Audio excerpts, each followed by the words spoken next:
नमो बुद्धाय, जय भीम सभी को। नमोदय जय। सॉरी बहन जी, आपको इंतजार करना पड़े। नहीं नहीं, कोई बात नहीं, कोई बात नहीं। सभी को बोलने का हक है, अधिकार है।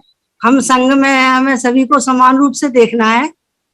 ये मंच थैंक यू मैम। किसी विशेष के लिए नहीं है। ये थैंक यू संघ मैम। किसी विशेष के लिए नहीं, सभी के लिए। जी मैम। तो थोड़ा शुरू करने के पहले थोड़ा बाबा साहब का एक वाक्य रखना चाहती हूँ। वैसे 2 लाइनों से शुरू करना चाहती हूँ कि इकट्ठा हो जाओ, वरना बिखरने में वक्त नहीं लगेगा। आगे आओ, संघ में आओ, वरना पिछड़ने में वक्त नहीं लगेगा। बाबा साहब अपने समाज से अपने जीते जी वाकई में बहुत दुखी थे। नानक अपने सहयोगी नानक चंद रत्तू से भी वो अपना दुख दर्द बयां किया करते थे। और इसी दुख दर्द को सन 18 मार्च सन रामलीला के मैदान में बाबा साहब ने सन 56 में कहा था कि मुझे पढ़े लिखे लोगों ने बहुत धोखा दिया है। बाबा साहब चाहते थे, बाबा साहब ने अपने समाज का उद्धार किया। सबसे पहले शिक्षा पे जोर दिया, फिर संघर्ष पे जोर दिया, फिर संघ के लिए संगठित होने के लिए जोर दिया। वो चाहते थे कि मेरे आरक्षण का लाभ लेकर शिक्षित हों, और शिक्षित होकर नवयुवक आगे आए, राजनीति में आए, तो अपनी समाज के अपने पिछड़े हुए भाइयों की सेवा करें, ना कि मतलब सिर्फ अपना भरण पोषण करें, सिर्फ अपनी नौकरी को अपना पेट पालने का जरिया ना बनाए। लेकिन हमारा समाज शिक्षित हुआ और शिक्षा में अच्छी अच्छी पदोन्नति पे आए, राजनीति में आए, अधिकारी वर्ग पे आए, डीएम, एसपी, डीएसपी सभी मतलब पद लिए, लेकिन अपने समाज को भूल गए। जिस समाज के उद्देश्य से बाबा साहब गौरवान्वित हुआ करते थे कि मेरे जाने के बाद मेरे कारवा को मेरा समाज आगे बढ़ाएगा, और उन्होंने कहा भी था कि मेरे जाने के बाद मेरे कारवा को यदि आगे ना बढ़ा सको तो पीछे भी नहीं ले जाना, बीच में ही छोड़ देना, कम से कम पीछे गर्त में तो ना जाए। लेकिन नौकरियों में आए, बीवी और टीवी में व्यस्त हो गए। बच्चों का खिलाना पिलाना, ऐश आराम, अपने समाज की तरफ उन्होंने ध्यान नहीं दिया। बाबा साहब के समय भी राजनीति में भी लोग आए थे, उन्होंने उनसे उम्मीद की थी कि जो अपने पिछड़े हुए भाइयों को आगे लाएंगे, लेकिन बाबा साहब का ये सपना उनके जीते जी तो पूरा ना हो सका था। बाबा साहब ने कहा था कि हमारा समाज संगठित नहीं है, बिखरा हुआ है, वो सोया हुआ है। जिस दिन ये समाज जागेगा और अपनी शक्ति को पहचानेगा, उस दिन ही समाज में बदलाव आने शुरू हो जाएंगे। लेकिन वो शिक्षा का जो व्यक्ति ने लोगों ने उपयोग किया वो गलत किया। मतलब वो तर्क की बात को कुतर्क करने लगे। इसीलिए बाबा साहब ने कहा था कि अनपढ़ समाज को समझाना एक थोड़ा आसान है, लेकिन पढ़े लिखे व्यक्तियों को समझाना तराजू में मेंढक तोलने के बराबर है। यदि एक को समझाओ तो दूसरा उचक जाता है, उसको समझाओ तो उसको उचक जाता है। इसीलिए वे अपने समाज से मतलब बहुत दुखी हुआ करते थे कि क्या करें अपने समाज का। समाज जागृत नहीं हो रहा है, सो नहीं रहा है, और अपने समाज को जगाने के लिए बाबा साहब ने जो कुर्बानियां दी हैं वो शायद आने वाले कई युगों तक कोई ना दे सकेगा, जो 4-4 बच्चों की उन्होंने कुर्बानियां दी हैं। एक पत्रकार एक बार एक गांधी जी के पास जाते हैं रात के समय, तो गांधी जी सोए हुए रहते हैं। अन्य सवर्ण नेताओं के पास साक्षात्कार के लिए जाते हैं तो वो भी सोए हुए रहते हैं। लेकिन एक बाबा साहब ही एक ऐसे व्यक्ति थे जो रात के 2 बजे भी उनको जागे हुए मिले।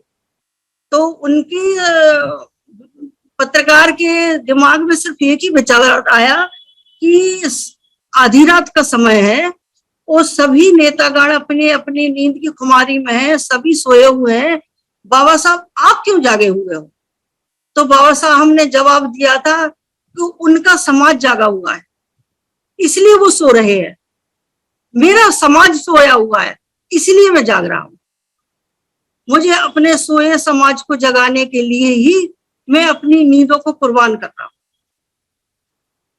बाबा साहब की कुर्बानी को आज हमारा समाज ने वास्तव में भुला दिया है। हमारे समाज को एकत्र होने की जरूरत है। एक छोटा सा उदाहरण है कि एकता में बहुत शक्ति होती है, बहुत ताकत होती है, और एकता की शक्ति और ताकत को समेटने के लिए हमें संघ में आना और इकट्ठा होना बहुत जरूरी है। कि एकता मिट्टी ने की तो ईंट बनी, ईंटों ने की तो दीवार बनी, दीवारों ने की तो घर बना, और यदि हम घर के सभी घरों से निकलकर आगे आए तो इस समाज का क्या नहीं हो सकता।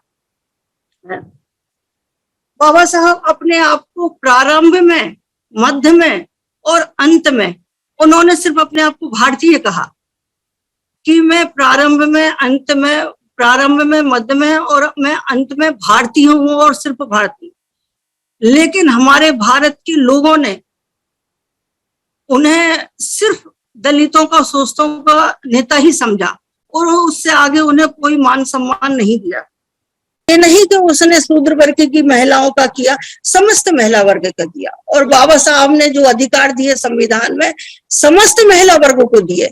आज जो उनकी महिलाएं ऐस आराम की जिंदगी जीवन जी के और करवा चौथ का व्रत करके, आयुई व्रत करके, और महिलाएं जो समाज को गर्त में ले जाने का, पाखंडवाद का, अंधविश्वास जगाने का और रूढ़ियों में जो जकड़ने का काम कर रही हैं, सबसे ज्यादा महिलाएं कर रही हैं। अगर बाबा साहब कहते थे कि अगर महिला शिक्षित होगी तो कई पीढ़ियां शिक्षित होंगी। वो संस्कार बच्चों में देगी, बेटी दूसरे के घर जाएगी, वो उसको शिक्षित करेगी, महिला अपनी पीढ़ी को भी शिक्षित करेगी, बेटी अपनी पूरी पीढ़ी को शिक्षित करेगी, जो बहू होगी वो आने वाले बच्चों में शिक्षा देगी। तो एक महिला कई पीढ़ियों को शिक्षित करती है। इसलिए महिलाओं का जागृत होना और शिक्षित होना और आगे आना सबसे ज्यादा जरूरी है। और इसी चीज के लिए आज महिलाओं को पीछे रखने में हमारे पुरुष वर्ग का भी हाथ है। ये बात सच आपने भी कही थी थोड़ी देर पहले कि 200-250 व्यक्ति इस संघ में जुड़ते हैं। जुड़े तो बहुत हैं, हजारों की, लाखों की संख्या में है, लेकिन जो इस मीटिंग में जुड़ते हैं, अगर उनकी प्रत्येक की पत्नी, महिला, घर की महिला, बेटी, बच्ची, बहू या पत्नी, सिर्फ, चलो हम ज्यादा नहीं कहते, सिर्फ पत्नी को कहते हैं, अगर प्रत्येक व्यक्ति अपने समानता की अधिकारी नारी को अपने साथ जोड़ेगा तो क्या महिलाओं की संख्या बराबर पे नहीं आएगी? शादीशुदा तो हर पुरुष होगा, 10% को छोड़ के बाकी शादीशुदा तो हर पुरुष होगा। तो कम से कम अपनी महिलाओं को जागृत करने के लिए एक बार वो जेतुआ फूले बन जाएं और अपनी महिलाओं को आगे लाएं, उनको शिक्षित करें। हो सकता है आपकी भी कोई महिला आने वाले इतिहास में सावित्रीबाई फूले बन सके। माता रमाबाई अंबेडकर ने बाबा साहब को बाबा साहब बनाने के लिए कितनी मेहनत की। वो उन्होंने अपने सर पे मेहनत की, मजदूरी की, गोबर ढोया, उपले बनाए, लेकिन बाबा साहब की हमेशा सपोर्टिंग बनी रही। अपने बच्चों की चिंता नहीं की, उनकी स्वास्थ्य की चिंता नहीं की, लेकिन बाबा साहब को कमा के बाबा साहब को शिक्षित करने में उन्होंने योगदान दिया। जब बाबा साहब जॉब में आए तो शायद बहुत कम लोग जानते होंगे कि उन्होंने रमाबाई अंबेडकर को सिर्फ 50 रुपए महीने मासिक खर्च के लिए दिया करते थे, क्योंकि जब उन्होंने पहला वेतन माता रमाबाई अंबेडकर को दिया तो शायद वो ये खुश हो गई कि हमारे अब दुख दर्द दूर हो गए। अब ये बाबा साहब की कमाई सिर्फ मेरे लिए है, मेरे परिवार के लिए है। तो उन्होंने अपने घर परिवार पे उनका वेतन भरपूर रूप से खर्च किया। जब बाबा साहब ने देखा कि रमाबाई अंबेडकर ने मेरे इस पैसे को शायद उस समय सदुपयोग नहीं किया, कपड़ों पे, अपने बच्चों में, रिश्तेदारियों में खर्च किया, तो उन्होंने माता रमाई को मात्र 50 रुपए मासिक खर्च के लिए दिए। माता रमाई ने उन 50 रुपए का खर्च किस तरह किया कि वो पढ़ी लिखी नहीं थी, पढ़ी लिखी इतनी थी कि बाबा साहब ने उन्हें साक्षर बना दिया था, हस्ताक्षर कर सकती थी, पेपर की हेडिंग पढ़ सकती थी। तो वो 30 पुड़ियां बनाती थी उस समय, कागज की 30 पुड़ियां बनाती थी और 30 पुड़ियों में, प्रति पुड़ियों में 1.5 रुपया रखा करती थी। 1.5 रुपया रखकर वो 5 रुपए बचाया करती थी और वो उसकी एक एक्स्ट्रा पुड़िया बनाया करती थी जिसमें वो रख देती थी आपातकालीन स्थिति के लिए, कि कोई विषम परिस्थिति यदि परिवार पे आएगी तो वो 5 रुपए सहयोगी होंगे। और बाबा साहब के कंधे से कंधा मिलाकर बाबा साहब की पूर्ण रूप से सहयोगी बनी रही और बाबा साहब को बाबा साहब बनाने में माता रमाबाई अंबेडकर का जो योगदान है वो नींव की ईंट जैसा है कि जिसके ऊपर पूरी इमारत टिकी हुई है। बाबा साहब के जीवन में माता रमाबाई अंबेडकर प्रेरणा बन के ना आती तो हो सकता वो जो कामयाबी उन्होंने हासिल की, जो अधिकार उन्होंने संविधान में दिए, तो शायद वो ना दे पाते या इतने आगे ना हो पाते। इसलिए मेरी पुरुष वर्ग से विशेष अनुरोध है, याचना ही करूंगे, अनुरोध करेंगे कि विशेष अपनी महिलाओं को आगे लाएं, अपनी महिलाओं को जागृत करें, अपने बेटियों में संस्कार डालें जिससे वो किसी दूसरे परिवार को जागृत कर सके। आने वाले बच्चों में संस्कार देना होगा, आने वाले बच्चों में धम्म देना होगा, आने वाले बच्चों में बाबा साहब को पढ़ाना होगा, आने वाले बच्चों में हमें अपने महापुरुषों को डालना होगा। वरना जो बाबा साहब का मिशन और हम ये संग लेके चल रहे हैं वो हमारे, जब तक हम जीवित हैं तब तक ही रह जाएगा। आने वाला भविष्य किसी अंधेरे में गुम होकर रह जाएगा। और जिस संविधान की बदौलत आज हम आगे हैं और जिस संविधान की बदौलत आज हम और हक और अधिकार की बात कर रहे हैं, आज वो संविधान हमारे खतरे में है। संविधान को समझो, संविधान जिंदा है तो हम जिंदा हैं, संविधान का वजूद है इसलिए हम हैं। वो थे, बाबा साहब थे इसलिए हम हैं। बाबा साहब ने कहा यदि मुझे जिंदा देखना चाहते हो तो मेरे संविधान को जिंदा रखना। जिस दिन मेरा संविधान खत्म हो गया मैं खत्म हो जाऊंगा, मैं जिंदा नहीं रहूंगा। कि संविधान की वजह से ही बाबा साहब को भारत रत्न की उपाधि मिली हुई है, विश्व रत्न की उपाधि मिली हुई है। एक बार कोलंबिया यूनिवर्सिटी में एक लाइन लिखी हुई थी कि महापुरुष कभी नहीं मरते। बाबा साहब ने वो लाइन पढ़ी, सोची, समझी और उस लाइन को मिटा दिया। जब लाइन को बाबा साहब ने मिटा दिया तो यूनिवर्सिटी में हड़कंप मच गया। करे इस लाइन में क्या गलती थी, महापुरुष तो वास्तव में नहीं मरते हैं। तो इसके लिए स्पष्टीकरण के लिए डीन ने बाबा साहब को बुलाया, एक सभा रखी कि बाबा साहब को उपस्थित होना होगा। जब आपने लाइन मिटाई है तो इस लाइन का जवाब हमें देना होगा कि महापुरुष क्यों नहीं मरते। तो बाबा साहब आए, बाबा साहब ने बड़ी ही शालीनता के साथ कहा कि महापुरुष भी मर जाते हैं। महापुरुष ऐसे मर जाते हैं कि यदि महापुरुष को विचारों को मार दिया जाए, महापुरुषों की विचारधारा को मार दिया जाए, खत्म कर दिया जाए तो महापुरुष भी खत्म हो जाते हैं। जब तक महापुरुषों की विचारधारा जिंदा रहती है उस पर हम लोग चलते हैं, जब तक महापुरुष जिंदा रहते हैं। आज सबसे मेरा सिर्फ ये आह्वान है कि बाबा साहब का संविधान खतरे में है, हमारे अधिकार खतरे में है, हमारे अधिकार धीरे धीरे जा रहे हैं, हम उन्हें बचा नहीं पा रहे हैं। इसीलिए हमारे संघ को महापुरुष, हमारे महानुभावों ने पुनर्जीवित किया है कि संघ में इकट्ठा हो, आवाज उठाओ, अपने अधिकारों को बचाओ। कि एकता में बहुत शक्ति होती है और हम आज नहीं जागे, अभी नहीं जागे तो हम फिर कभी नहीं जाग सकते, अपने अधिकारों से वंचित हो जाएंगे।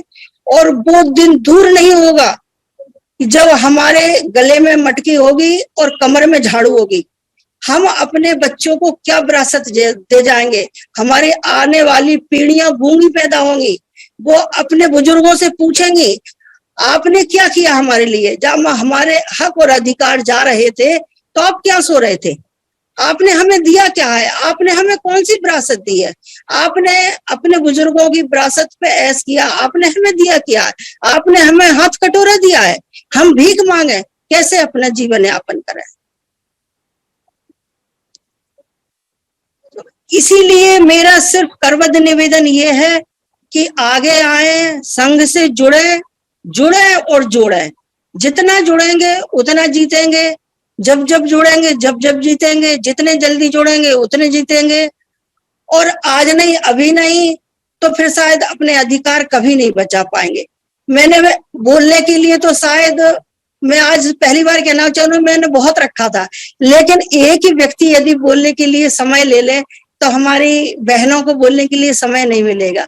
इसीलिए मैं अपनी वाणी को सिर्फ यहीं विराम देती हूँ। और मेरा करबद्ध बुद्धं नमामि, धम्मं नमामि, संघं नमामि, संघं नमामि और संघं नमामि।